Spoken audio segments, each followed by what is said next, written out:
What up, guys? Welcome to another episode of Driven by Christ Auto. So, let's just do a recap. I'm gonna have to apologize because yesterday was a horrible day for me. Just the ugliness of the car, everything that happened. By the end of the day, I was done. I was ready to just tell them, you know what?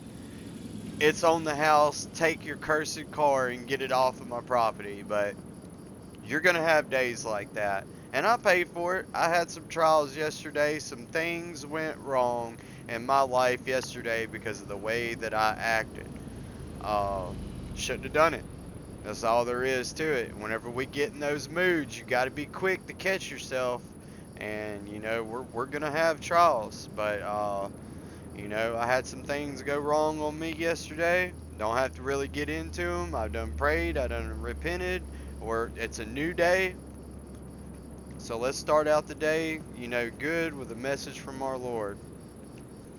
Compassionate Jesus, we delight in hearing you whisper these comforting words. Nothing can separate you from my love.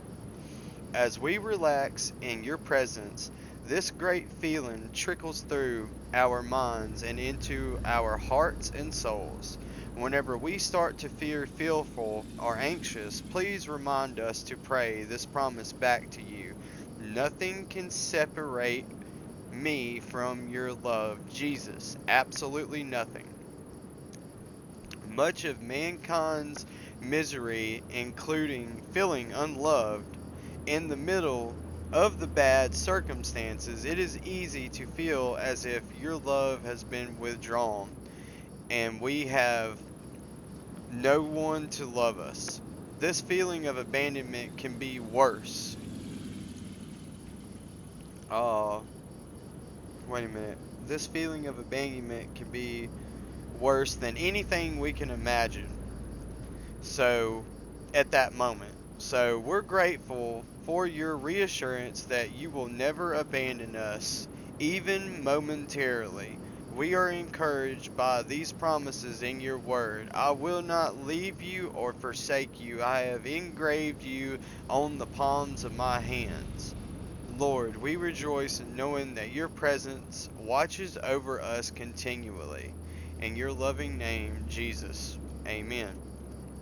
Ain't it good to sit there whenever things start going wrong? You sit there and say, all right, Lord, I know you're looking over me. I know you see what's going wrong. What am I doing wrong here? I need some guidance. Instead of trying to push and go faster and trying to fix the problem, stop. Don't let nobody rush you. I mean, come up with something if you have to. Say you got to go use the bathroom or something. Go in there, regroup, think about the problem, and get back to it. See, whenever I'm dealing with my camera, I only have an hour to record every video. So, I'm already feeling kind of rushed as it is. So, I didn't want to have to stop in the middle of making an episode and making a part 3 to a garbage car. See, I'm already getting mad about it.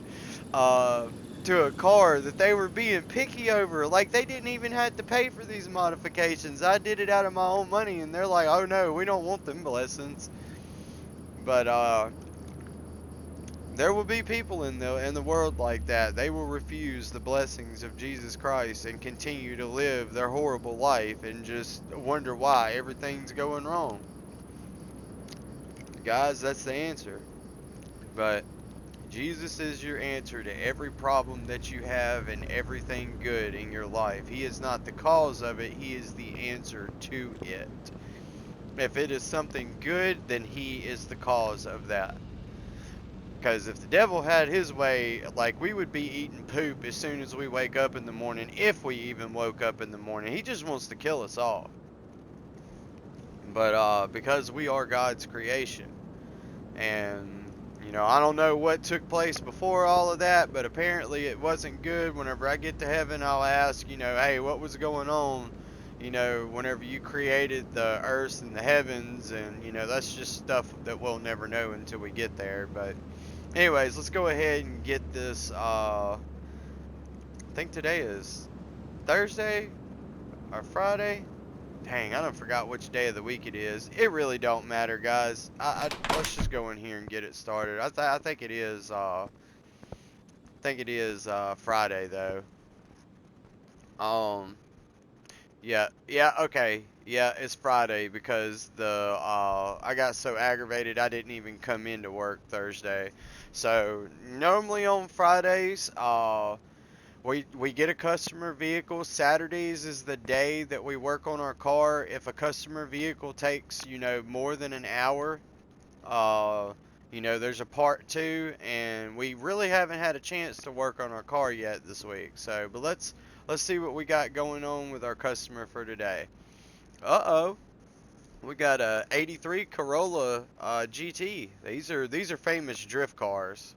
But anyways, it says, "Hi, I'm Anna Sharky, aka Sharky. I'm a professional drifter. I got my nickname from the aggressive driving style that I represent.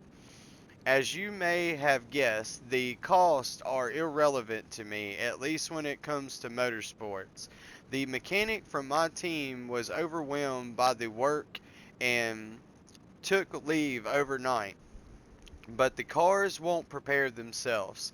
Today I'm coming to you with my private gem. I bought it some time ago as a sentimental piece, and I'm a fan of Asian action flicks." Okay.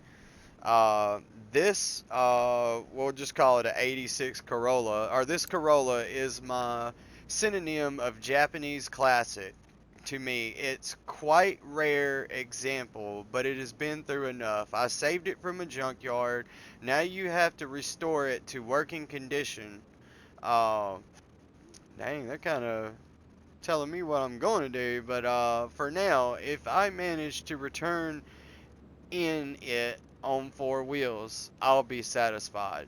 Then I'll figure out what to do with it. Thanks, and see you again. Okay, there's the thank you I was looking for. You may ask me to do something, but guys, that is something. I mean, maybe this person wasn't trying to be like that, but whenever I see now you have to restore it to working condition, you ask people to do something. Don't ever demand them. It already puts a bad taste in their mouth. Even if you are, you know, uh, not trying to be that way. Some people get, kind of get riled up over that.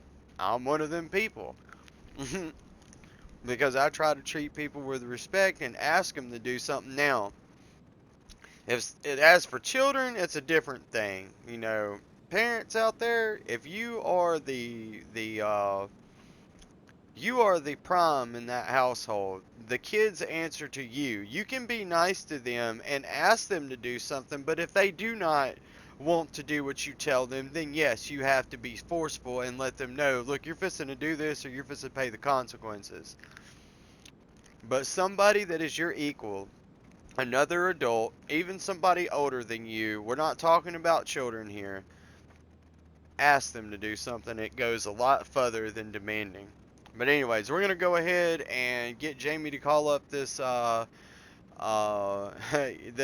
she's a professional drifter. So we're getting sponsorship now. We are getting YouTubers. We're getting professional drivers, and she's bringing her drift car down here. So let's go ahead and get Jamie to call her up, and we'll meet her, and we'll check the vehicle out outside. Oh my lord. Well, she did say she saved it from a junkyard. Uh, it looks like majority of the motor is here. It's just in horrible condition. Like I said, guys, see, it's a rear-wheel drive. It's a famous drift car. Uh, this one don't look too famous, but I don't know. I don't know if the body, yeah, the body's in pretty rusty condition, but this is based off of the '86 Corolla GT. It normally had a twin cam that they put a turbo on. Absolutely perfect for drifting. A lot of the guys, like people my dad's age, when in Japan, it wasn't just street racing that they got into. They created the art of drifting. And they did it on the side of mountains, or if they messed up, they fell down the side of a mountain and possibly died. So they had to practice this stuff like like I ain't gonna say religiously, but they had to practice this every day in order to master the art of drifting. I mean, it is an art of driving whenever you talk about drift competitions, because you literally know every aspect of the car, how it feels in certain RPM ranges. It's literally the master in the art of driving a vehicle in a skid, which is an uncontrolled skid, but you know how to drive it so well, you can control it in a skid. So it kind of, contradicts itself. But anyways, let's go ahead and get the car cleaned up, and we will see what we're up against. Now, it don't really matter. The inside's probably going to get wet, so there's no windows in the car, but it's pretty badly rusted. We will go ahead and clean what we can out of the interior. We'll get the, cover all the dash, get it back as close as we can. So right now, it's not looking good at all. Like this is terribly rusted. So let's go ahead and get it moved on the rack one. All right. So, it looks like the rims are going to be fixable for the most part. I love this. We're starting to get into the import cars now. This is going to be a pretty fun car. This is a famous drift car. You can look up 86 Corolla drifting, and you can see stuff from all the way back in like the late 80s, early 90s, whenever they had them big old box camcorders. And, this was a real fun thing to do. Kids did it in Japan. But those kids are adults now. They got children of their own, possibly grandchildren. So, anyways, let's look at the work order on the car, because this is a junkyard build. We know everything is no good. Alright, so, ABS pump, medium fuses. It looks like we're going to just basically be repairing this car from the ground up. Oil change, obviously, it's going to need oil. Yep. Okay, so this is going to be a complete build. So yes, I know this is going to be a part 2. We're literally building a drift car for somebody. Hold on, man. Dude, these cats, I'm telling you. Come on. Come on. Get in here. Sorry about that. I had to let my cat in the back door of the shop. This dude is acting up. You'll never see him though. He's quick, boy. You'll never see him on this camera, but you'll hear him though. But this is the first time we actually got a junkyard car, and a famous person brought it to DrivenByChrist Auto to get it rebuilt. So right now, I'm just astounded that we're even sticking out this far. That, famous people are knowing about our business, and it's probably all that drag racing we're doing. We've been undefeated for literally since we built that drag car. Now, yes, I did red light, but that was not being outran. That was a mistake on my part. Whenever somebody clearly outruns me because they are literally faster, then I will take that loss. I will take that L. But I'm not going to take an L over, coming off the clutch too soon and red lighting. That's just a mistake. That's not you being outran. But anyways, so we're just going to go ahead and start tearing down the car. This is going to be a complete breakdown of a 86 Corolla GT, even though it's an 83. The 86 was the famous one.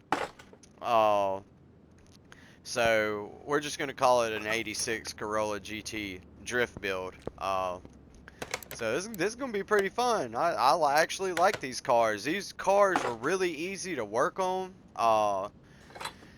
They they didn't have a lot of power at first, but you know, you could put a turbo on these cars really easily, and the car was so light that it didn't need a lot of power to drift if you had the right suspension and you had really, really hard compound tires, you know, something that didn't grip really good. Now, it would be horrible to have at a racetrack. But if you wanted to, you know, daily driving, you're not going to be doing, you know, 80 miles per hour and sliding. You know, you're just going to be driving normal. So uh, they would set their cars up for drifting.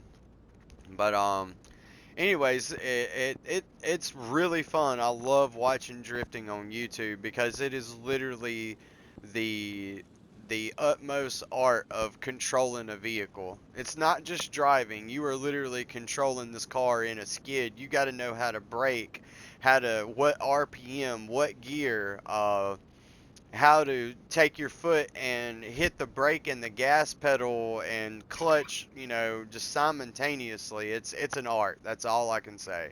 But let's go ahead and get it up in the air because we're going to get the tires pulled and we're going to take this car down to the frame. There ain't going to be nothing left. This will be the first time on, you know, Driven by Christ Automotive that we have done this with a customer car. Now, we've done it with our Charger. You know, we bought it, our Challenger, whatever it is. We bought it from the Junkyard because I saw what type of motor it had in it. So, and I knew it was going to be a fast car, and still, it's undefeated.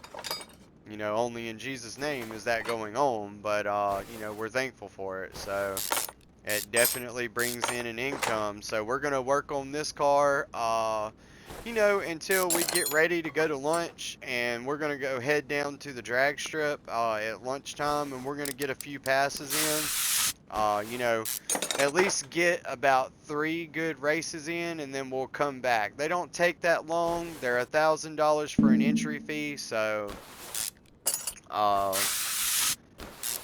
we're gonna do it. So let's get this knuckle and the inner tie rod, and that's it for this side. We can move to the other.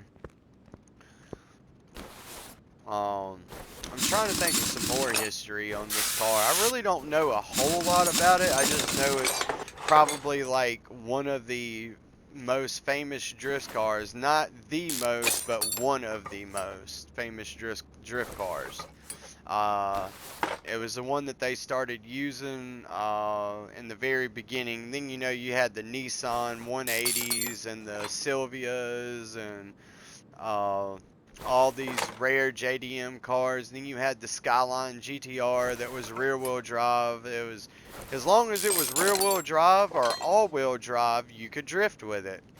Now, all-wheel drive drifting is really fun because you really have control of the vehicle then, especially if you got a power distribution controller. You can put more power to the back to get it to skid, but you have more control with the front tires also pulling into the corner. But you can actually overcorrect it and slingshot the car around with a 4-wheel drive. So takes a little bit. You have more control, but then again, you can also lose more control with it if you're not careful. I don't know if that makes any sense to anybody, but the people that know about drifting, you know, they'll understand me because they've done it. I had a Mustang back in not too long after I got out of high school. It was an '89 Mustang GT, and I built it to be a Cobra. You know, it was a built 5.0 with a Cobra Jet air intake, had trick flow heads, headers. Oop, oh man, I didn't mean to do that. It was putting probably about 427 horsepower to the wheels if I had to estimate truthfully. Everybody else said, oh, this is like over a 500 horsepower vehicle. I was like, nah, because whenever I added up the, you know, how fast, you know, my horsepower versus my weight, I knew what my weight was because I drove it up to a scale house where the 18-wheelers would weigh their trucks, and I weighed my car. I paid to have my car weighed, and I added up, you know, the math that told me, you know, how much power it would take to move 1,000 pounds in this distance, and I ran that distance and took the speed that I got up to, and you could get the calculation of horsepower by horsepower versus mass, or speed in a distance versus the mass that you're moving. Now that also depends on if you're spinning tires too. So you got to be really good. So give or take, it's going to give you around the ballpark range. It's not going to be exact. You could be 50 horsepower off, but mine added up to be around in between 400 to 450 wheel horsepower. And it wasn't set up for drifting. Every time I tried to drift, I would always spin the car all the way around, and that's because the art of drifting is actually in the front suspension. It's how much angle you can get in a turn is to be able to get the car to recorrect itself. I don't know, guys. You just have to look up how, you know, how does a car drift, and it'll show you on YouTube. But we're gonna go ahead and break down the back end of this car. We're gonna pull the axles out. We're basically just tearing this car down, guys. So a lot of taking stuff apart. You know, we'll kind of discuss. I'm thinking of paint. Did it ever say? Hold on, let's check the work order. Doesn't say anything about paint. Other task. Perform headlight alignment. So it looks like we can paint it anything, or I hope it ain't gonna be one of them things, oh, it wasn't painted the factory color, so we're not gonna accept this. But I think she just literally handed over the keys and said, here, rebuild all this stuff and deal with it. So before we get any further, we started out today with $389,000 and 5,653 scrap. Boy, we are moving up in the scrap world, guys. We're going to leave this shock absorber, that way this drive axle, you know, just doesn't fall out on the floor. But we got to get the rear end, my bad, not drive axle. The rear end don't fall on the floor. Right now it's hanging by this, so we got to leave that there until we get the other side broke down. Wow, I magically popped over here. But either way, that's what we started out with. We're going to try to fix majority of these parts that are coming off here, and anything we can't fix, you know, we'll just have to replace it. That's just part of it. But that's crazy. I never thought the first junkyard build for a customer was going to be for a famous Formula Drift driver, or, you know, drift racer, and it was going to be coming to our shop. So guys, we are not far away from getting sponsorship, and I'm hoping we can get sponsored by O'Reilly's, you know, since we talk so greatly about them. But, you know, we'll take what we can get, and beggars can't be choosers. I'm not a beggar, but I'm just not going to be choosy either. We'll take the blessings as they're given. So, alright, we got that done.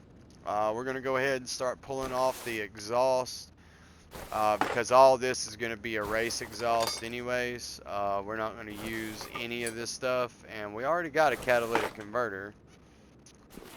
And I think we got that one too. But, alright, so let's pull the drive shaft, and then we should be able to drop our rear end down. We're going to go ahead and get our jack up underneath here. You would have a jack that would raise up on both sides of this and hold it.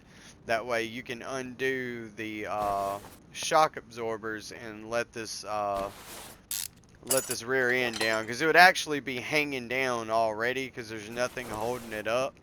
But I don't think it would be heavy enough to tear up this shock, you know, since we're going to replace it anyway. So you know, you would have your jack up underneath here, and then that would be it. You would just let your jack down, and you can rebuild the rear end. Let's check out our fuel tank. It does not even have a fuel pump, so hopefully we can, you know, repaint that tank and clean all the rust out of it. But if we got to get a new gas tank, that's alright. What's up, buddy? What you doing, huh?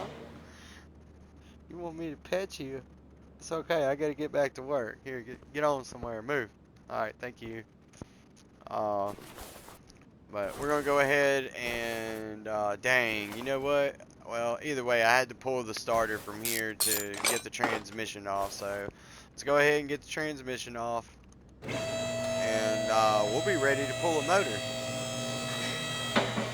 And then we're gonna get this car. We're gonna get it, you know, all welded up. No transmission. There you go. We're gonna get it all welded up and taken care of. Boy, this bolt right here. Alright. Alright, we got all of our bolts loose. We'll go ahead and disassemble the clutch here. We already know this clutch is trash. They didn't say anything about performance tuning, but I know for sure if she is a professional drifter, she's gonna need a quality clutch for drifting. You got to have one in drifting. If you only saw what they do to those cars, you would understand why they need quality brakes, a quality clutch, and a pretty decent amount of horsepower. Maybe if we lightened it up, we wouldn't need that much horsepower, because it has 130 horsepower and it weighs 2,249 pounds. We could probably shave the 249 pounds out of it, but it would take a lot. We'd have to literally pull out, just have one seat, pull out all the plastics, anything that we didn't need in the car, we would have to pull it out of there. So, what's up, buddy? I know I sees them. I'm sorry. But, alright, let's go get the motor sand, because it didn't take us long to tear down that car. Or either we've just been doing it so much, it doesn't really take that long. But, alright. Engine's out. But there really wasn't a lot of components. Now, there's a battery in here.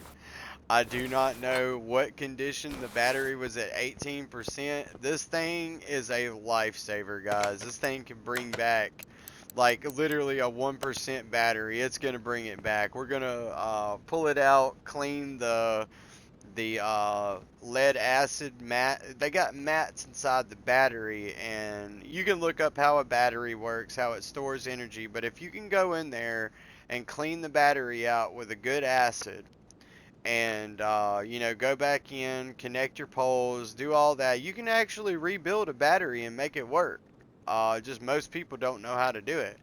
I mean, you got to build a battery somehow, so if you know how to build them, you know how to fix them. And that machine, we can build them and fix them. So we're going to go ahead and drop our subframe so we can do our main body welding, and we'll also deal with the primer, which it looks like it's going to be like a primered blue, so it requires a blue primer, which is cool. I mean, whatever primer's primer. I don't care what color it is, as long as it comes with the welding job, I'm good with it. And most of the time it does, unless you don't, like, we will still have to primer the car with the you know, the base coat, because we'll have body component pieces that need to go onto it, and then we'll paint it its final color. So anyways, we got the subframe out of the way. Let's get it back down, and we'll get the welding machine over here and bust out the old TIG welder on here and break out our grinding tools, because we have got some time ahead of us. So I'm going to do this on a time lapse so y'all can watch it happen. You know, literally right before your eyes, and you know, you just won't hear me say anything. So here we go.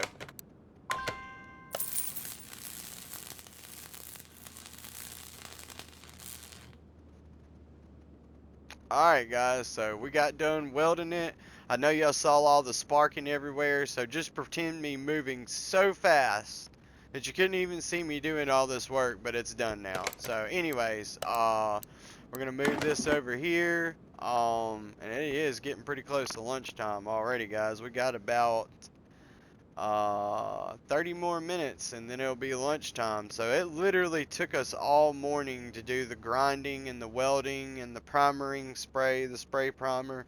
But we do have this car back 100, and we went ahead and took our buffer, and we was able to restore the original paint on the frame itself. But we're gonna move it to the paint shop, and we're gonna go ahead and get it primer. What we do is we'll spray down the outside of this car with it's like a paint thinner, a paint stripper, and basically the paint will just peel right off of the vehicle. And I know y'all don't see a lot of these tools in here, but y'all see this air compression deal here. Alright, so on the other side of this wall, there is a big vat of, you got your paint gun here, which you mix your paints up, and then this one is what you call a sandblaster. We got different batches of sand because you got plastic beads that are not as aggressive, sand which is aggressive to metal. So normally what we do is we spray down the body with a paint thinner, and then we hit it with plastic beads with a sandblaster with plastic beads, and we take it down to the bare metal, and then we put a coating of gray primer on it. So let's go ahead and start that. Alright, and there's our primer. So, nope, that's not our primer. That was straight down to the metal. There we go. Right. Come on now. There we go, right there, primer. See, it's not really shiny. That's what's going to help your paint stick. So let's go ahead and prime it. It's going to cost, oh my lord. I don't know why it does that. Like, my paint machine's getting messed up or something. That was $1,000 in blue paint just wasted there. So we're going to have to call a technician out here and get him to fix whatever's going wrong with this stuff glitching, not like it's supposed to do, because I clearly didn't click on that. But you know, we just got charged $1,000 for it. So once you start this machine, you just get out of the way and let it do its thing. It's a little mechanical arm that comes out and does the painting for you. Yeah, see, at DrivenByChrist Auto, we got the like 23rd century stuff in here. Well, no, I ain't gonna say 23rd. Or we'll say like 22nd century stuff. You know, even if we make it that long, which I don't think so, man. The way everything's going, like if you read Bible prophecy about Revelations, there are so many things that already is happening in Revelations. It is crazy. Like, we need to be so close to Jesus right now. It is unreal at how close we need to be to him. He could literally come back at any moment, and I'm hoping that I'm reaching out to somebody. You know, there's that somebody that's dealing with that hurt every day, and they're like, look, I'm tired of having a life like this. I want a good life. I want my life to have meaning, even though it may not seem like it has meaning to other people, because like I said, the highway to hell is broad, but the one to heaven is going to be thin. So literally 75% of the people that you meet in your whole entire life, they're not going to make it, and I want to make sure that I can decrease that number. I want at least 50% of the people that I meet in my life or more to make it to heaven.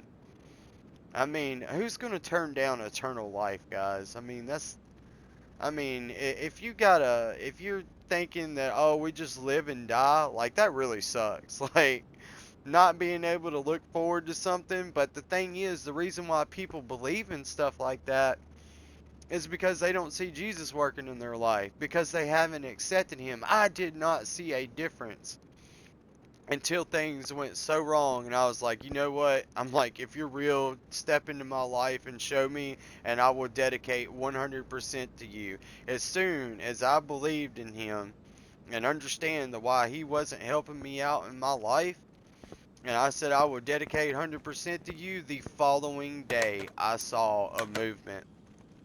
And it was so great. That was what I've been looking for 20 years. I was like, oh my God, I feel like I've wasted my entire life right now because I just didn't do what I was supposed to do. But it's great. I'm telling you, it's great. Like, he is so real. It is. And I can sit there and tell you at one point in time I wasn't even a believer, but I can tell you now I am a firm believer. And until you say that I believe in you 100%, I want to see a change, you will never see anything happen.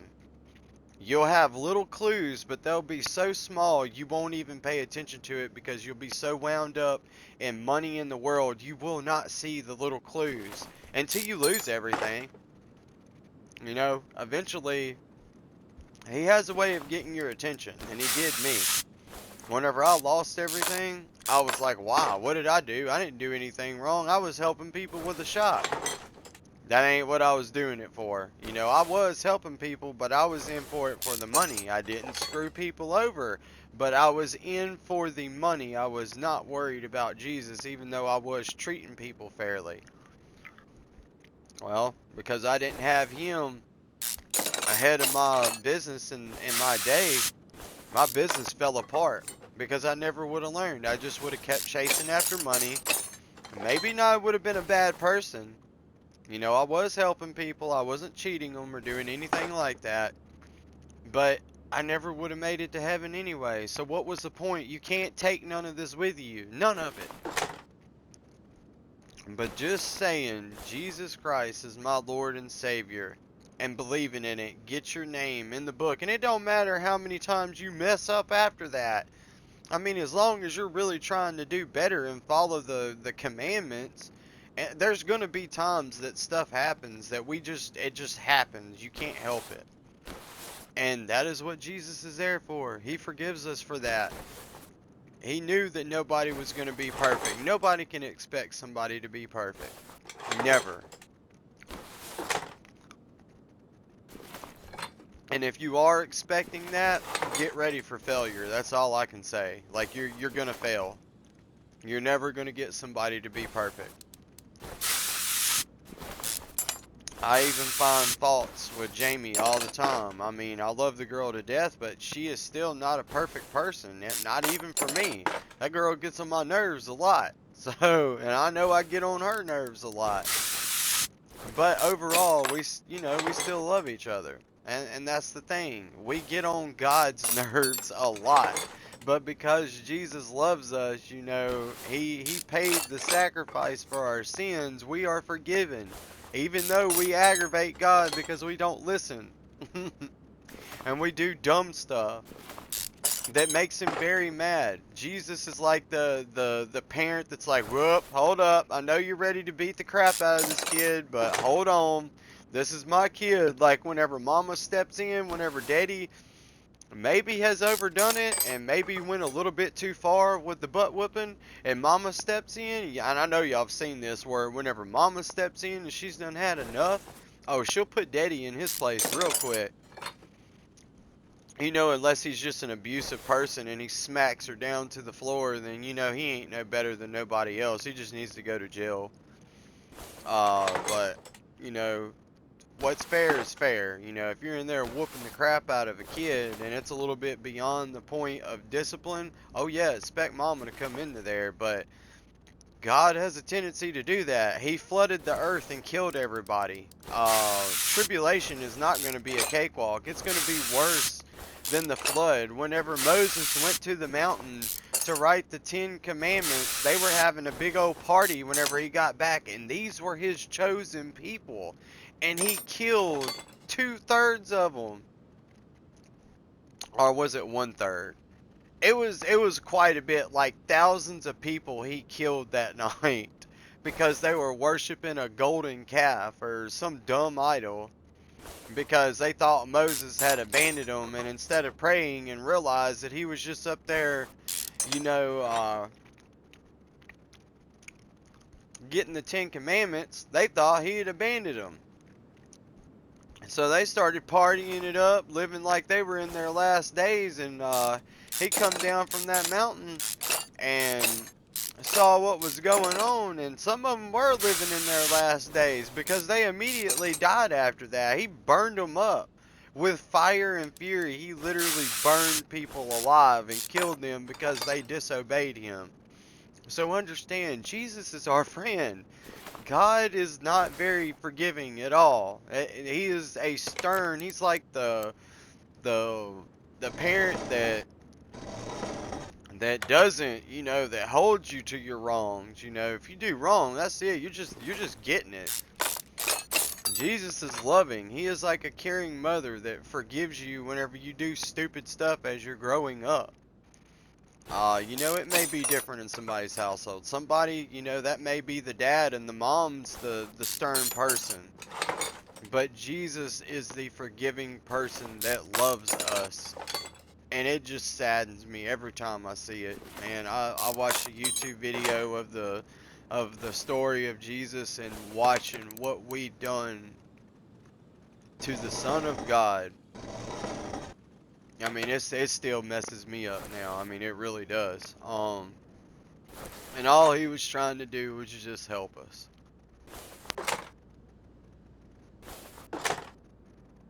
Mm. Anyways, alright, so we almost got this motor broke down. We got the main bearings to go, and then we're fixing to be over there playing the let's see how much stuff we can fix game.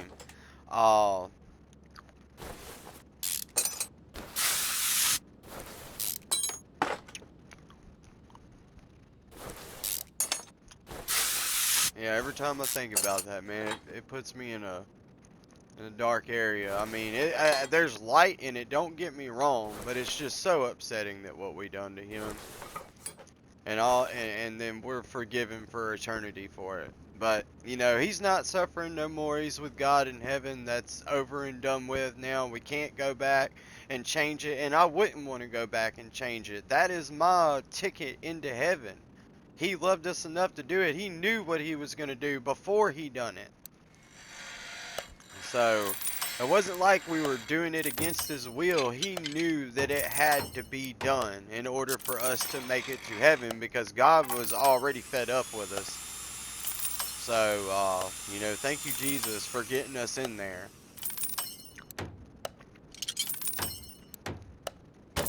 Oh, well, that's alright.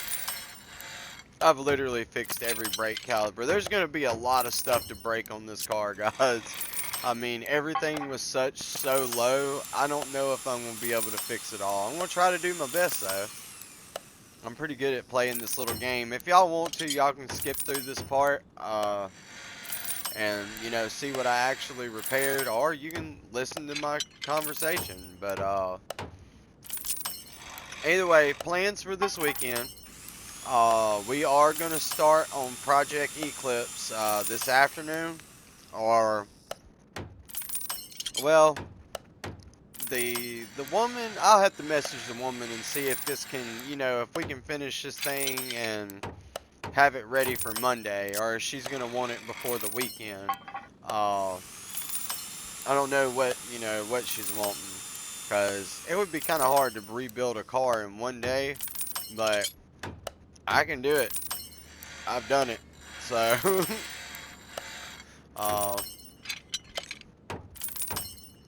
Well, we'll just see what's going on. What's the deadline on this car? How long do we have? Or is there a deadline? Maybe she just dropped it off and like, look, here, I'm dropping this turd off with you. You try to fix it. I got a whole bunch of other vehicles that I can drift with, and that's normally what they do. They let you take your time because they want you to do the work correctly. So, we're not going to get no big rush. Even though this was a really easy car to break down, I'm not gonna lie. This car is actually extremely easy to work on, even in real life.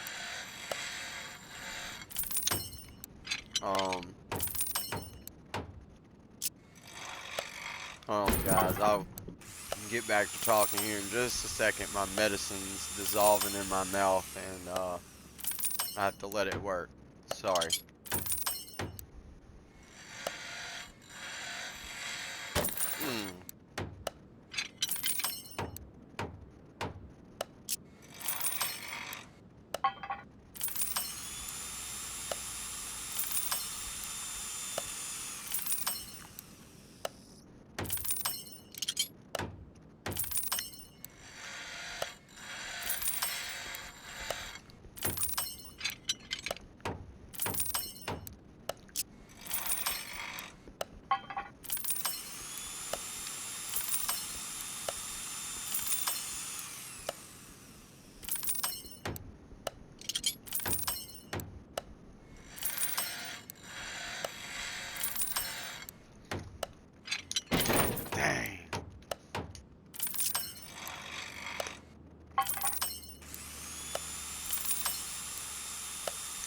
like, literally almost every part that we pulled off the car had an option to be fixed by this thing.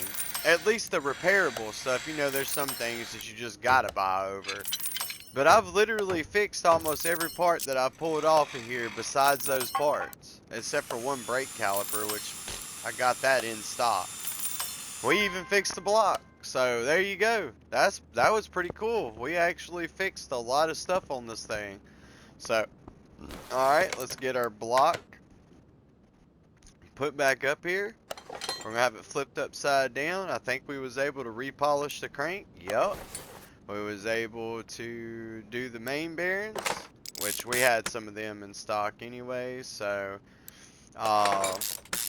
we're not, it doesn't say anything about performance, so we are not going to put forged rods and pistons in here. We're going to have to get this thing turned over though. We're going to just put the regular recommended pistons. Now I do upgraded spark plugs and, you know, a good fuel filter. Now remember this, you have to, you can't, you know, machine pistons, unfortunately. I don't know how we can build everything else, but we can't repair pistons, you know. You know, we can forge metal down into nothing, but we can't forge a piston. Anyways, we're going to go ahead and put that in our catalog. We're going to pull up our tablet here, and we're going to hit up O'Reilly's already this morning. They're like, oh my God, Driven by Christ Automotive is sending a thing through. No, they ain't really like that. They're probably glad. Whoever is working in, what is it? Dang, I normally remember commercial accounts in the back. I guarantee you they have a commercial accounts person just specifically for Driven by Christ Automotive. Trying to source all these parts that we're getting for these vehicles can be hectic. So, let's go ahead and slide our new piston in. I mean, with as thick as that connecting rod is, that looks like a pretty good connecting rod. So, that's a beefy connecting rod there. So I don't see that one really breaking that easily. It does look like a forged connecting rod. It looks like something that can handle some power. I know that. But anyways, let's go ahead and get it flipped over, and we will get these connecting rod caps on and get everything torqued down. Alright, good. Remember, you want to assembly lube all this stuff before you start putting everything together. I know I was talking about other stuff, and we're going to get back to the car factors. I kind of drift back and forth from each subject to subject, because some people care more about cars. Some people care more about Jesus. Some people like them both, like I do. So I share both things. Some people are just watching this for information in the game. That's okay too. You're gonna hear about Jesus all at the same time. It's cool. Nothing against you. You know, I'm giving you the option to do this stuff. You still have that choice to do whatever you want to do. We couldn't rebuild the power steering pump. Got an alternator. Put on our accessories before we put the head on. We got a water pump. We was able to rebuild the water pump. That's good. Let's tag this power steering pump. We'll get one of them over here real quick. Let's go ahead and buy it. Alright, we are ready to flip this engine up and start assembling from the top side. Alright. So, anyways, while we're waiting on the other parts to get here, I'm going to go ahead and move up to the head. I do know that we got that in stock and we can put that on here. We was able to remachine it, so yay. Got a new head. We use ARP head bolts and studs and the Cometic tri-layered head gasket. So very, very beefy head gasket. Wasn't able to refurbish any of the cams, so now this would be a good upgrade to have, you know, if you're trying to build a Formula Drift car. Like I said, the car really didn't weigh that much, so you didn't have to have a whole lot of power to get the back tires to break loose, but you did have to have either a welded diff or a posi-track rear end, which is where both tires turn equally in the back. Very, very important to have in drifting, because you don't want one tire spinning more than the other, because then you have a loss of control. Um, it's just extremely important. Y'all can look it up on YouTube. What's the difference between an LSD, a posi track, and what I call the one wheel peel? Uh, so let's see. Do we even got an intake? No, we do not have an intake. Do we have an injection rail? Nope, no injection rail in stock. And we're gonna. Oh, we was able to fix that though. We're gonna have to open up because we're literally at a standstill, but our power steering pump is here now. So let's go ahead and get the other stuff that we need. There is a camshaft A and there is a camshaft B. These are not universal camshafts, guys, so you're gonna have to get two different camshafts. So don't buy two of the same one, like I've made mistakes doing in the past. Don't do it.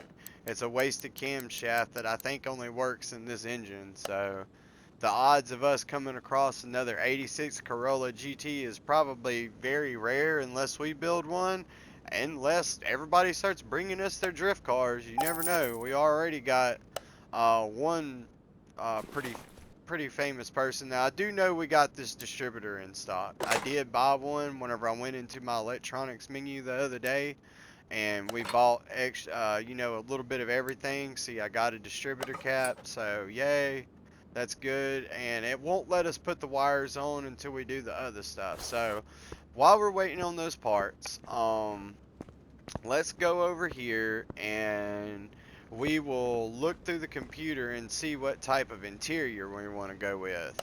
That's going to be important, and I think we're gonna put some custom rims on this car too. We're gonna put some custom rims on it. We're gonna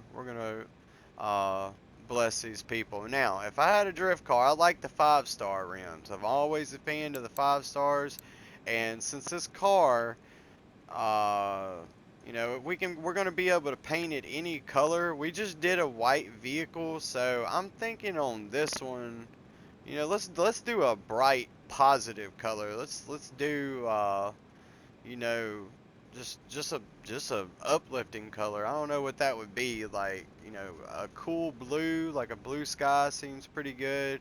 Uh Maybe like a yellow. I haven't done any vehicles yellow or gold. That would be cool. A golden car, a golden drift car. That would be pretty cool.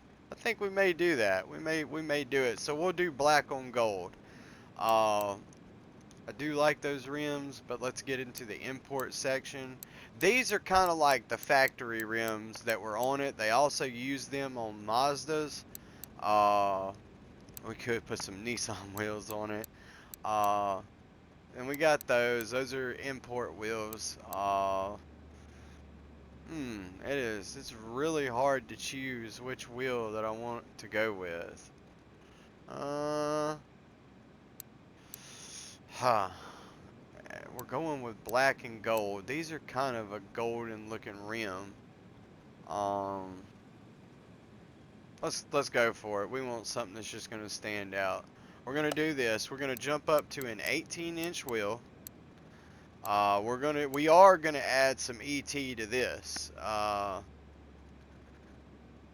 That's where the rim kind of sticks out from up underneath the fender a little bit. So they're offset wheels. So we're gonna buy these. We're gonna need 4 of them. They're 18-inch wheels. So the tires that we're gonna need, we don't want to go. We're just gonna go with a standard tire. You don't really want something with a lot of grip while you're drifting. You want the tires to break loose pretty easily. Now I don't know what's the difference between standard tire A and B. I know one of them costs more, so we'll go with the plus standard tire. 18-inch wheel. 18. we can do, we want it to kind of have a little bit of width. It should be able to spin some 235s over, and we're gonna go with a 25 profile. We kind of want these to be a little bit lower profile, so we'll go with that. Dang, my camera's letting me know I only got 5 minutes left. But that's okay. We're waiting for parts anyway. So, and we're going to be waiting on these tires. So, whenever me and Jamie get back from lunch, guys, we'll be assembling the tires. We will be assembling the rest of the motor. We're also going to pick up anything else that we need for the engine while we're out. That way we don't have to stop and order parts. I may have to go in the menu to look and see what they are. You know, just in case my computer doesn't update and tell me that we have it. Because Jamie ain't going to put all them parts in. But anyways, that's it, guys. We're going to go catch a break. And this is going to be the start of the 86 Corolla GT. So it's going to be fun. I'm glad y'all are here.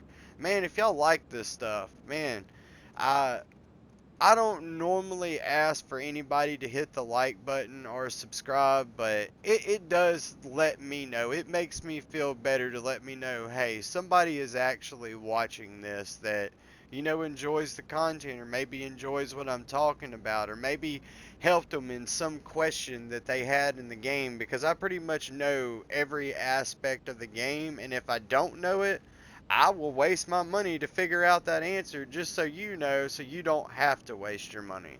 So, but anyways, if you like it, check out my other videos. If you like them, you know, please hit the like button. It lets me know that I'm just not sitting here doing nothing for nothing, which I know I'm not doing anything for nothing, because, you know, my Lord appreciates what I'm doing. It's just it would help me out. And, you know, any of the proceeds that I get from my channel does go to helping the homeless shelters. And we don't just help one. We don't help the Salvation Army, because they got some kind of some weird stuff going on. It's kind of like they choose who they want to help, and then they let others suffer. We are undiscriminational. We don't care who it is. If they need help, we help them.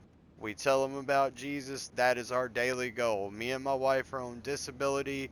You know, we don't make very much, so we don't have the money to do exactly what we need to do every month. And if I can build this channel up and it helps other people, I will be more than happy to record all of my works. I try to, but we can only do so much right now. So anyways, thank you for hitting the like and the subscription if you like the content.